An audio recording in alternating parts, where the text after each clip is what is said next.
Good afternoon. My name is Jelena Tašić Pizzolato, and I wish you a very warm welcome to the sixth episode of Sustainable After, an interview series brought to you by Loomish, a Swiss investment management firm. In these weekly panel discussions, as many of you who follow us know, our goal is to explore the ways in which COVID-19 crisis could actually serve as a catalyst for change in fashion. Each week, we are hosting conversations with entrepreneurs, brands, investors, and opinion leaders who are working in and around fashion sustainability. To be up to date with all our interviews, please follow Loomish SA's LinkedIn page. Today, we're taking a focus to the future of fashion in a way, being that we have two young fashion industry leaders of the new generation. Both of them were on the Forbes 30 under 30 list, and they're working on improving the industry with sustainability in mind. So I'm very happy to introduce to you. Both of them are connecting from California. So I'm very happy to introduce Irene-Marie Seelig. She's a Forbes 30 under 30 sustainability and FashionTech leader, as well as a prominent speaker. She used to work with Stella McCartney and Swarovski, but also she has an entrepreneurial background as well, because for her own startup, Amado, where she sort of invented a vegan alternative to leather, she won the 2016 Caring Award. So Irene, it's really great to have you with us. Could you tell us a little bit more about what you do, what you have done so far, and how it connects with sustainability? Yes, thank you for having me. It's a pleasure to be here with you today. So as you said, I was working for Swarovski most recently in material innovation. So I was working across business units and organizing engineers and designers and also sales teams on how we can develop new materials for Swarovski to apply crystals onto the fashion industry, garments, footwear, handbags. And then before that, I was also working at Stella McCartney, working across communications and also sustainability to formulate the narrative behind how they were communicating to their end consumer about the sustainability initiative. And currently, I'm a consultant. I'm working for myself and working with a couple businesses on actually their carbon emissions and how to quantify this. Working also in material innovation as well, and how they can think about circularity across their supply chain, whether it has to do with packaging or their own materials, and how to incorporate that in from the design phase and the concept phase. And I'm currently now residing in California, just moved back after living in Austria and Europe. All very interesting topics, and I'm really glad that we are going to have a chance to go deeper into many of them today. Let me go on with introductions, and I'm very happy to present Robert Lin. He's the CEO at MiTerro, but also Forbes Under 30 scholar. Welcome. As well as the Global Shaker Sustainable Fashion and Sustainable Fashion Innovator. So regardless his age, I would say, so he's already a serial entrepreneur. He has already had 2 successful exits at his belt. And at the moment, he's effectively innovating 2 industries, both the food and the fashion industry, with his company MiTerro, as he found a way to create sustainable fibers out of milk waste. So Robert, can you tell us a little bit more about your entrepreneurial life so far and your current startup? Absolutely. The entrepreneurial life has been amazing. Ups and downs, so many. And MiTerro is actually my 3rd company. I had 2 previous successful acquisitions. And I started my first when I was 20. And I actually took a year off when I went to USC. I went to China to start my first business. It was a software company, which is very different from what I'm doing with MiTerro right now. So right now with MiTerro, we are the world's only biotech that rescues food waste and re-engineer it into sustainable protein fiber and polymer that can replace plastic in fashion, medical, and packaging industry. I can show you guys, this is the fiber that we created. It looks like cotton, but it's not. It's actually softer than cotton. Also, it can be made into apparel, just like the one I'm wearing right now. And we're also working on a new technology that can turn whey, which is the byproduct of yogurt, cheese, and ice cream production, into food packaging film that can replace plastic packaging. So we're very excited for the technology that we're working on. Yeah, it's very exciting, Robert, on many fronts, and I'm sure that that our audience will enjoy learning more about it today. Just trying to kind of dig deeper into the present moment. So, Irene, over the last few years that we've been in touch, I've seen you being very actively participating in the debates around the implementation of the Sustainable Development Goals in the fashion industry. And at the moment, we are facing a very particular situation with the COVID-19 crisis. So I'd like to hear a little bit more from you about what would you highlight as the fundamental aspects of this crisis and in the sustainability context, and how do you see it possibly affecting the targets? Yeah, so a lot of the companies that I work with, over the past few months, they've really been focusing on their supply chain and all the operations and how they're going to get their products from trying to figure out where their products are going to be, at what stage, the whole slowdown in uptake from the end consumer. It's all been a huge challenge for them to reorganize and think about their supply chain.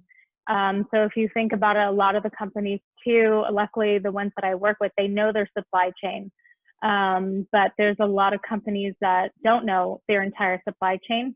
And I see this crisis actually accelerating this, where, if you have a lot of money that is tied up within your supply chain, you're going to want to figure out ways to get it through and get it out of there. So, yeah, I think that this crisis is definitely highlighting the challenges, the gaps within a business model or within the business model of fashion, and then it's going to force companies to improve in those areas, definitely. And so I like to see the silver lining within this crisis, to just highlight that. It's definitely bringing out all these problems within the supply chain, how there's money tied up there, how you might not know all of your suppliers. And then this is just going to help with transparency and trying to identify who they all are, make better relationships with them. I always tell my clients that, it's really important for your suppliers to be more of like partners instead of, someone that you just pay, but to really develop a partnership there, because we're not going to be able to improve how the supply chain is ran if we don't see them more as partners, and how we can collaborate and how we can improve. It's a very valid point. Robert, would you have a comment on that? Because you are actually, in a way, a part of that supply chain. Yeah, I think that when we talk about fashion, it really comes down to the supply chain for the pollution, especially the up end, where we got our raw material, how it's grown, how it's processed, and down the road when we dye the fabric into the final product. So in order for us to reduce pollution in fashion, we have to look holistically and solve each pieces in the supply chain. Yeah, it is a very complex issue, but actually I think that MiTerro is one of the wonderful examples that is embracing that complexity in a way, because you're also one of the finalists of our Fashion Innovation Award, and I think one of the many positive comments I heard from the jury members is that you're actually, by doing what you're doing, you're tackling so many different problems. So you are eliminating food waste, you are driving sustainability in agriculture, you are driving sustainability in materials and textile. Could you explain a little bit more about how all these pieces of the puzzle come together? Yes, absolutely. In fact, internally, we call ourselves the triple impact company. So we want to reduce food waste. We want to make sure that the food waste can be turned into good protein again. That could essentially reduce hunger and feed to people that are in need. And also, we don't want to stop there. We want to make sure that food waste gives a new life to be created into product that we can wear, we can use. So we transform the bad casein protein from the milk into good casein protein by first extracting it from the bacteria grown milk and purify it through the packing process that we created. And at the end of the process, the food can essentially be made into products again. But we don't want to stop there. So we developed a third process called DFS, dynamic shear spinning flow, in which we spin the casein protein into the fiber like this. And this fiber can apply to the shirt I'm wearing right now, can apply to face masks, which we think will become the next fashion trend, can also apply to the inevitably. Yeah. So we think that there's a huge opportunity ahead of us. There are multiple applications, from solving the food waste to reducing hunger and to replace plastic in multiple industries. Mm-mm. And could you tell us a little bit more about the reactions of people that you collaborate with your partners that work across these industries? Absolutely. So one of our proud partners that we have is that Nike has purchased our product and fiber to run more testing. They actually got this fiber and do more testing right now. We have also signed LI with several big fashion brands like H&M, Ralph Lauren, Richmond. We're also having a conversation right now with Adidas, Lululemon, Under Armour, and Eileen Fisher. So we do see that these big fashion companies are looking for more sustainable solutions, not just on plant-based, but also if they can have more possibility, solving two problems at the same time, which is turning food waste into fashion pieces that can be biodegradable, non-toxic, and good for everyone. Thank you very much. It's really inspiring what you're doing. Irene, so you mentioned already that you have worked with Stella McCartney, with Swarovski.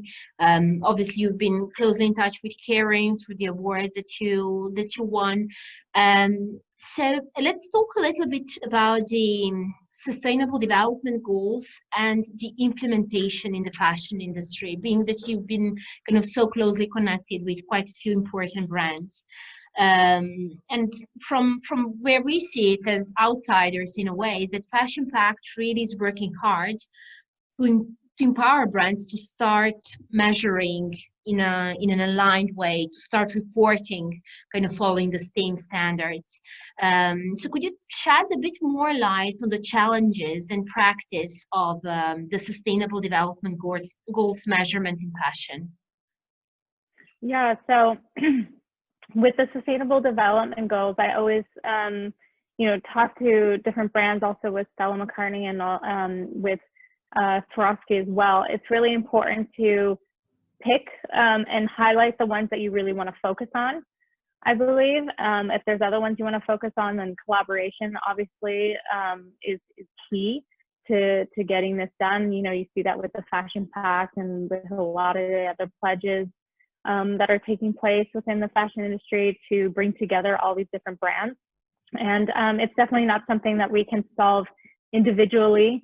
It needs to be a collaborative effort, especially when it comes to data and getting that information. So for, carbon accounting and looking at your GHG emissions, your water usage, it's really important that we all come together and also share and open source that data. I've been doing a lot of work on the carbon accounting side so that we can start quantifying our progress, and also highlight, with MiTerro, looking at, okay, yeah, we do need to exchange this cotton material maybe for a waste from milk, and utilizing those sorts of new materials, because it actually is decreasing. And I think it's really important that we come together as an industry to open source LCA data. Right now, it's really expensive. There's a lot of consultancies out there too that it's really expensive for smaller businesses to access this information. And if we want to grow together as an industry and really make some impact, Of course, you see those 100 companies that influence the carbon emissions the most in the world, but there's a lot of other smaller businesses that are making a lot of impact as well. And I think if we're able to share information to them, it would be really great to move the needle on how we're progressing there. So.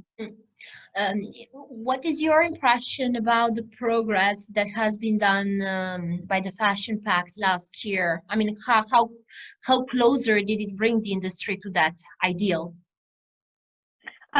Well, for what I've seen so far is for the Fashion Pact, it's aligning companies together. They're trying to, align on the same goals and go together and achieve those goals. I did see, though, with the Global Fashion Agenda, we are behind. They did a survey finding out that, yes, the industry is actually a little bit behind to what they projected would be in order to move forward. I think there's also going to be not only with, how the companies are structured and how we can move together, and how a massive company, let's say like Swarovski, who in HQ have 4,000 people, to aligning all those people in the same initiatives. I think that, overall, the days where sustainability should only be within one department. More and more, we were doing workshops within every single department so that they were also aligned with the direction that we're heading, especially with product development.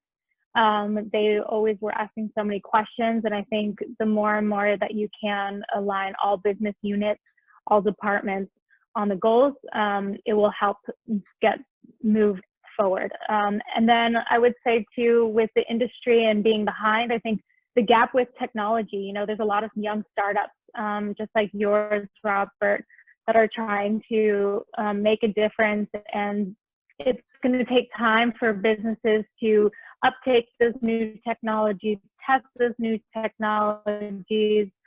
We see that with Evernude too, and the recycling and meeting the technology with where a business is at and how quickly they can align all their departments to be on the same page. So I'm hopeful that this year, or the second half of the year, things can be starting to progress once everyone gets a hold of their supply chain, gets a hold of what's happening. A lot of companies are going bankrupt. There's a lot of furloughs. So there is definitely a lot of challenges. But yeah, I always like to see the silver lining, or, I think it's going to help reduce the noise a bit on everything that's been going on and just getting people to focus. Yeah, as you mentioned at the beginning, it is as if some underlying trends are coming out exactly because of the crisis, and hopefully that happens with sustainability as well. Yeah, exactly. Yeah. Connecting to that, Irene told us a little bit more about how brands internally are tackling sustainability, so kind of spreading the sustainability culture across the organization and so on. So Robert, you mentioned a very impressive list of brands that are your current or clients for the immediate future, so Nike and as well as Richmond and so on, and often when I speak with big brands, one of the, let's say, drawbacks they always mention when they speak about new materials is that they're not scalable. So maybe a new material ends up on a maximum gets a capsule collection, or ends up in a very kind of limited edition, but brands, what kind of big sports brands especially have been reporting is that they would like to do much more, but there simply isn't enough of the same material. So I'm sure that actually they have all asked you that question about scalability, and so what do you tell them? What is your case for that you make in front of big brands to buy into your material? Absolutely. So first of all, let's talk about the upstream resource we have. Do you know that, in fact, 1/3 of the food we produce around the world goes to waste every single year? And amongst that, 128 million tons of milk are being dumped every single year.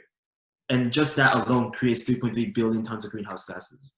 So when we speak of scaling, we have to talk about where can we get all these milk waste resources. We're currently partnering with Dairy Farmers of America. They're the biggest raw milk supplier in the world.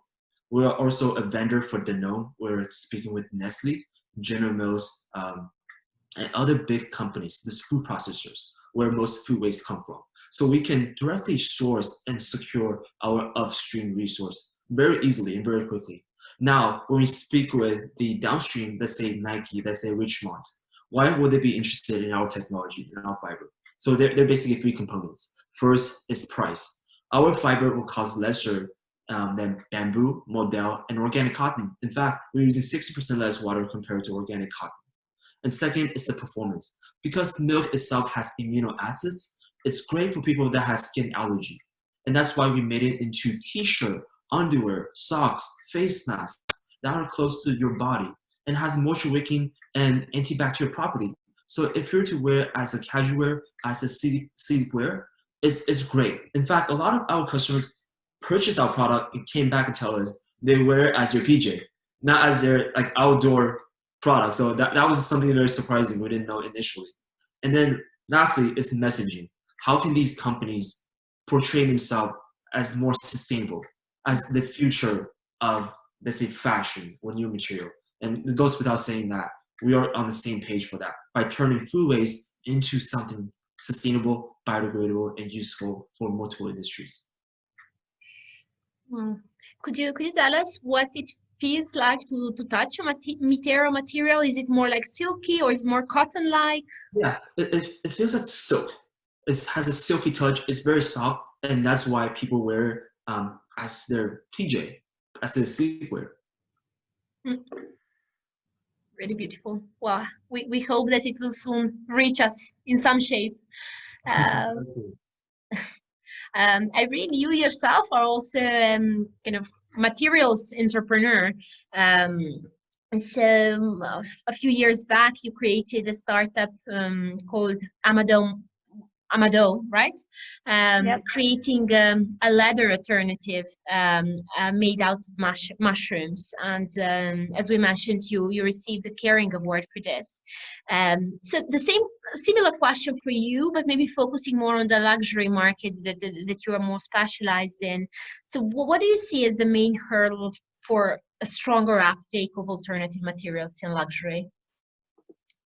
Yeah, so touching on what Robert was saying, about how he's also being approached by these other companies, I think that's super valuable because in order for there to be an uptake for these new technologies and not for them to just end up in a capsule collection is, of course, scale and being able to reach those numbers. So also, Robert, it's great to hear, you're already looking at your price point, what you're being compared at. A couple or maybe 10 years ago with Ecovative, before that they started working with Bolt Thread. They actually were making a material to, as packaging, and they were basically competing with foam. It's very difficult to compete with that product. So it never fully, took off as a comparable to the packaging as styrofoam because of the price point. So I think another thing too, again, like as I was saying before, it's also going to be a collaborative effort, getting a lot of brands on board to say, yes, this is the material that we want to focus on, so that their supplier, so the manufacturer also is focused on that for the knitting and the weaving of that material and that fiber, because a lot of times you can't have multiple different fibers going in the same, manufacturing unit because of the contamination going into other materials. So I think that's definitely going to be a key thing, and I think that's why it's been more focused in the capsule collection for now, because of looking at these new technologies and how can they scale. And so with Robert's material, that will also help, I'm sure, keep your price down, but also, you know, be able to scale on another side and support your other side of the business as being a textile. So those are my thoughts there in terms of the uptake. Also, it takes a lot of time working in innovation at Swarovski. The testing, going through all the different you know, tests for legal purposes to make sure that everything is compliant with the standards of the company from a legal standpoint, but sustainability standpoint. Those take a lot of time. It always was a 2-year plus to get a new material in use. So, and for, you know, finding like a new way that they could, so I would say that, you know, in order to get, could be, you know, up to a 10-year process to get something really in. But again, I hope with this crisis, you know, it really makes companies, as you see, Allbirds and Adidas now working together, which is fantastic. And I think more and more brands will be, you know, more prone to be doing this, especially during these times, to just get things moving in the right direction and to make progress quicker. Collaboration is really emerging as one of the keywords of this crisis in a way. Irene, could you tell us a little bit more about Amado? So how the idea came about, and where is the project, at which stage it is now? Yeah, so with the project, I actually came about this material when I was helping my mother through her lung cancer journey, and I was looking through how can you boost your immunity with natural remedies. So during her chemotherapy process, I thought there must be a way that, you know, she can continue. And this was, you know, maybe 5-6 years ago now. So it wasn't so much talked about. And I came across this mycologist. So he studies fungi, and he has his own company where he utilizes the mycelium of mushrooms to naturally boost the human immunity. He also is doing this for bees, actually, and combining mycelium with, you know, bee feeding water, which is just, you know, water and sugar, to help them with the flu and wing virus with the bees. So yeah, I came across him, and I saw him wearing this hat, and I thought, wow, that hat looks exactly like suede, and it actually was mushroom. So during my master's project at the London College of Fashion, and then with the Caring Award, they were looking for, you know, sustainable ideas. What can we implement at Stella McCartney or Brioni? And I thought, you know, Stella McCartney might think I'm crazy, but I'm going to apply with this mushroom material and see if I can commercialize the material. So yeah, I looked into the material, started growing it. It actually comes from the fruiting body. So it's a little bit different than how Ecovative creates their material. They use the mycelium, and actually the fruiting body from this specific mushroom feels exactly like suede, and it feels kind of like a short hair mink almost. So it's very, very soft.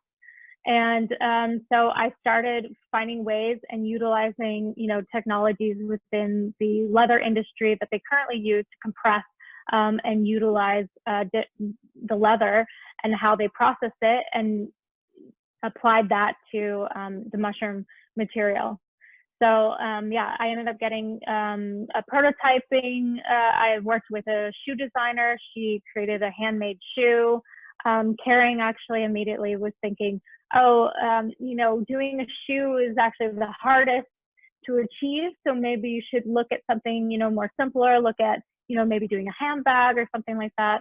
I decided, no, I'm going to go for the shoe. Let's see, you know, how well this material takes to that whole process. And it worked really well. It molded perfectly to the last. So yeah, so I got it to that stage, and I've been working over the years to try and improve the durability of the material. Yeah, also now that I'm based in California, looking for scientists to collaborate with on this project to move it forward. So also, Robert, if you know any fungi mycologists, scientists who also look at biotechnology as well, that'd be really interesting to speak about later. Yes, we're gonna have a private conversation. That's all really very exciting, very kind of not the classical fashion story, which is so refreshing actually, both of your stories. So Robert, you were mentioning at the very beginning that you are doing so many things already, but you're not stopping there, and you're going forward, kind of finding other solutions for other problems. And one of the latest things that you launched is a packaging out of waste that can be used as food packaging, as I understood. So could you tell us a little bit more about that? Absolutely. Aside from the fiber that we're working on, we are working on a different technology, a very new, we believe it's going to be world-changing technology that turns whey, which is the byproduct of yogurt, cheese, ice cream production, and turn it into food packaging film that can replace plastic packaging. So why are we using whey? We found out that when we extract the whey protein and you bind them together, they're actually 500 times stronger than plastic packaging because they create very, very tiny holes that oxygen and water is so hard to transpire, to go through. So that will keep all the ingredient, all the fruit inside the packaging fresh. And also it's biodegradable, it's non-toxic, it's edible, and we have so much waste out there. Do you know that for every kilogram of Greek yogurt we produce, 3 kilograms of acid whey will be wasted? So in 2016, let's just drop a number right here. Over 100 trillion tons, not billion, trillion tons of whey have been generated, whey waste. So if we can recycle, repurpose all these waste into something useful that can replace plastic packaging, I think we're doing the world a huge favor. And that would be a game-changing technology we use. And we hope that we can collaborate with more companies, more institutes right now. In fact, we're competing for the Livability Challenge in Singapore this year under circular packaging, in which we will compete for $1 million grand prize in July. And hopefully that our technology can inspire more people to look into the protein fiber industry, not just the cellulose industry. It's really impressive, Robert. Like, 2 questions come to my mind listening to you, and the first one is, I mean, you have already set up, detected so many problems and detected good solutions for them. So how do you see your company growing? Because I can understand that it is a very nice target also for a food company. I mean, would you like to be bought by a big food company? Would you like to grow more into fashion? Would you? What is your what are your hopes? My hope is that we become the lead name in the protein fiber and biopolymer industry. Whereas DuPont is known for petroleum-based materials, whereas Lenzing is known for cellulose, Model, viscose. We want to known for protein-based, not just on milk, but also other type of food waste that have protein. And for us to scale, we began as a B2C brand to sell our product to just to validate the market. But this year, we're moving to B2B to supply our fibers, to supply our film to other companies. And later on, we want to license our technology so companies around the world can use it and can make a change together. Wonderful. And could you tell us a little bit more about the setup of your team? Is it all chemical engineers, or who are the people that work with you? Yeah, currently we still have a small team. I like to keep my team lean and move fast. So we have a team of 6 people. My co-founder, Daniel, and I, we're a childhood friend. He has material science and chemistry background, and we started working on the milk fiber after I visited my uncle's dairy farm in China in 2018. And we also have a PhD material scientist on board. He has been helping us a lot. We also have a professor of chemical engineering and advanced material for Zhejiang University in China. He has 30 years experience in the field, and that he's been really, really helpful. Another advisor we have, he is the global director of social media and marketing at Adidas, and we've been working on how can we make our brand more visual, more understandable, and educate people about the food waste issue. And in fact, 50% of our team members are female. So we highly value diversity in the team. We want different voices. Hmm. Well, I can, from what I see, you're really doing all the right things. So really compliments for everything so far. Thank you. Irene, you were mentioning earlier that that you're now consulting a few brands, that you're working especially on the measurements and the presenting of the CO2 emissions.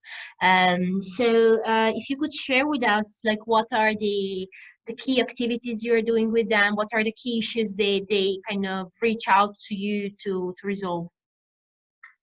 Yeah, so working with companies on their GHG emissions and trying to quantify where they're at. So determining, what's their base year.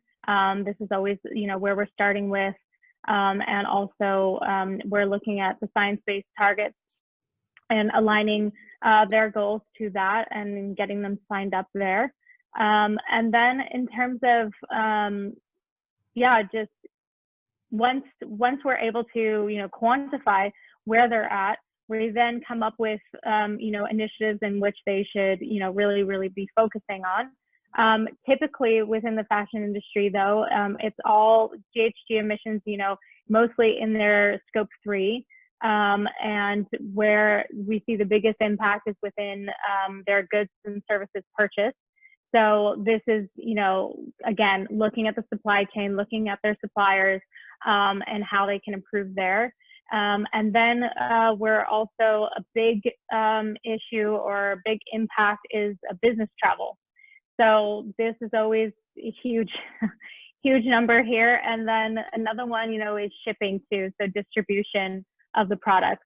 So I think in the future too, and what brands need to be leaning in more towards is localized production. Of course, we've been hearing that a lot too.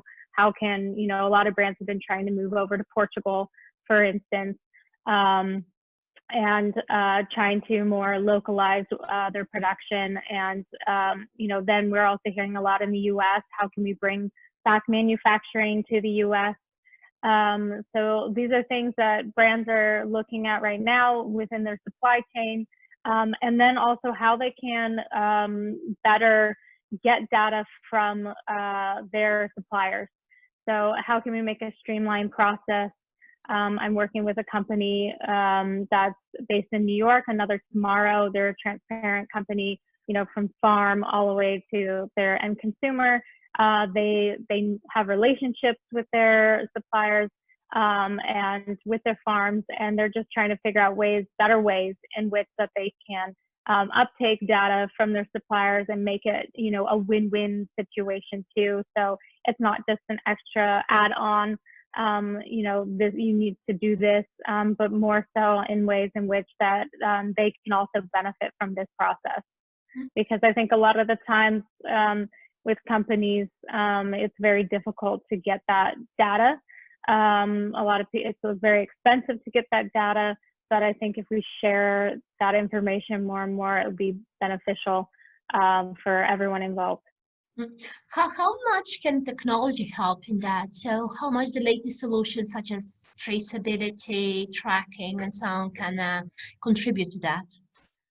Yeah, so those are definitely ways in which it can contribute. We're looking, at Eon and blockchain, all those sorts of things. And, I think the companies right now are really focused on, how can we trace the product all the way through? There's companies, like TrueTrace, and if they can also tag on their GHG, getting that kind of information, and what's their impact, what electricity usage, water usage, all these sorts of things would be hugely beneficial. That can also be tracked through these different technologies as well. And then I also see from like a digital fashion topic, that's been coming up a lot. I'm actually getting really interested in that space as well, because many years ago, in past lifetime, I did software engineering and programming. And so it's really interesting to see that also coming up, and hearing from brands how they want to take their 10-year digital strategy and they want it today, which is fantastic, because it's been a long time coming for them to get more digitized.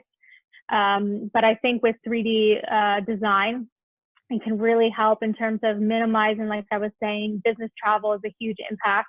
A lot of the brands will go over, from the US to their suppliers for a couple of days and fly back. And those are long haul flights that are impacting tremendously. And if you can start doing a lot of this discussion digitally, instead of going to go see, your final product or seeing the sample or shipping the sample, by express instead of by sea freight, that will help a lot to reduce the overall impact. Yeah, absolutely. I mean, we work a lot in fashion tech in general, and I can tell you, like, from all the startups that I'm working with across the spectrum, those working in virtual fashion and digital fashion are the only ones that are not having problems during this crisis. So are the only ones that have more and more requests, and they actually boosted their business in the last 3 or 4 months. And it does seem that it is a trend that is here to stay as well. Definitely. I think, it's, at Swarovski, we were doing a lot of that because it's very obviously difficult to photograph crystal and put that up online. Of course, we're just making the same products, mostly with different cuts and facets, but there's a huge team around digitizing those products. And so that's something that they've been doing a lot. But I definitely see, other brands really need to uptake this. And I work with a lot of the companies that I work with, telling them, it's time to look at 3D designers, or what is the next step, or who do you want to approach, who do you want to be working with in this space to get things more digitized. So I think it's definitely here to stay, and glad that it's moving in that direction for sampling, but also, digital only. If we have our, digital selves that we're curating, our social media platforms in this way, why not have digital products instead of, a lot of people buying Gucci or buying, luxury brands and wearing them for their, Instagram photo shoot and then returning it. So I think a lot of the companies can find new revenue streams this way. Absolutely. Well, we have opened quite a few very interesting topics today, and drawing slowly our discussion to a closure. So, Robert, over the past few months, we have heard quite a few positive messages saying that actually the consumers have realized even more about about the importance of sustainability during the lockdown. But on the other hand, there are quite a few people saying that actually we might be back to, well, I don't want to say square one, but that this crisis could really be a setback to what we have done so far. So how do you see it from where you sit in the industry? And is there anything that we could do to ensure that doesn't happen, so that the sustainability remains on the agenda? I think sustainability shouldn't be a small topic anymore. It should be the core value for every company going forward, especially after the pandemic. People are dumping their food. Farmers are dumping their food. Milk farmers are dumping their milk like crazy. I think I read an article that says every single day, 10 million liters of milk are being dumped in the US. So you see, it's a huge problem, not just on food waste, but sustainability in general. And I often think that the word sustainability has been overused. A lot of companies use it as a greenwashing mechanism they use. Sustainability shouldn't be applied just on the business growth, on the financial growth. It's really about what you do within the environment, how you make an impact. And consumers are getting more clever, not easily tricked by these greenwashing words. And that's why after consumers demanding it, these big companies, they have to do something about it. They have to make changes on their own, even though they don't want to, because those non-sustainable products are much cheaper. That's a real thing. But we see this as a huge trend. This is definitely going to be the new norm going forth, not just something that is small or for niche market anymore. Thank you very much for that, and would really agree strongly. Irene, what do you think? Like, what are any kind of closing remarks that you could share with us? And so, how do we ensure that sustainability remains high on the agenda?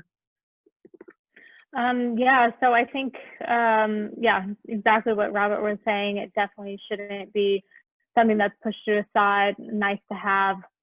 It definitely should be embedded, you know, in long-term strategy, and it's an investment. So I think brands need to, you know, understand too that right now it's an investment into your future, you know, to sustain yourself through crises such as the one that we've been going through in this pandemic, and you know, seeing more and more ways in which, you know, pandemics like this can occur again. It's important to invest now in order to yeah, still function and still keep your business going. Looking, you know, at the supply chain and how that's been an ongoing issue for you know, a number of years.